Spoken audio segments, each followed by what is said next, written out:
Hey, so today I wanted to talk about salt because I recently got through some major cravings of salt and I decided to wait, and I posted on 30 bananas a day and the forum, and people were really helpful and they gave me plenty of reasons to not eat salt, and I waited, and I'm glad because I feel a lot better than I would have if I ate salt. So, to start out, I wanted to go over how I feel when I eat salt, and it wasn't that bad, and I think what happens is a lot of it is just internal, and so a lot of things are happening, in our bodies, but, it might not seem like it's as bad. But for me, I just get dry skin, it causes mucus, and then my tonsils kind of swell up, and then the salt comes out through my throat, like for days and days after.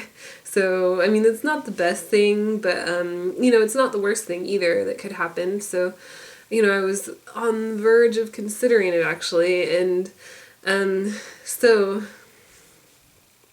with that information, that's kind of like, okay, that's fine. But from reading about salt more and more, what I found was that it actually can prevent our food from digesting because it's kind of an antibiotic. So it prevents those bacteria from breaking down the food, and it's the same as like fermenting cabbage or making sauerkraut with the food that we're eating.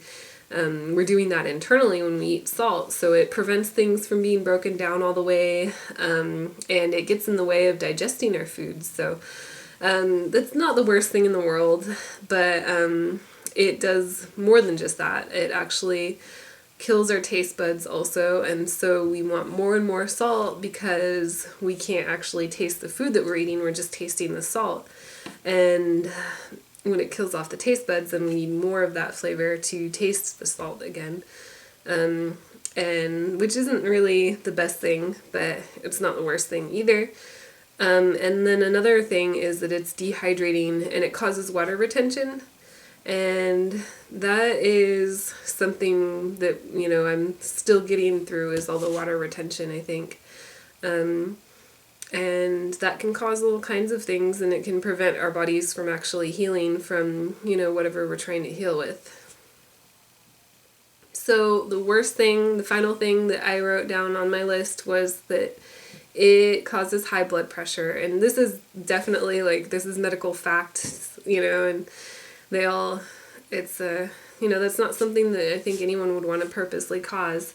But it's also something that, majority of Americans eat on a day-to-day basis as salt, and it's just seen as kind of it's everyone does it. So that's why I was like, well, why shouldn't I? And then after learning all this stuff, I realized that it's important that I don't, and it'll help me heal faster, and it'll make me feel a lot better too. So I'm really glad that I didn't.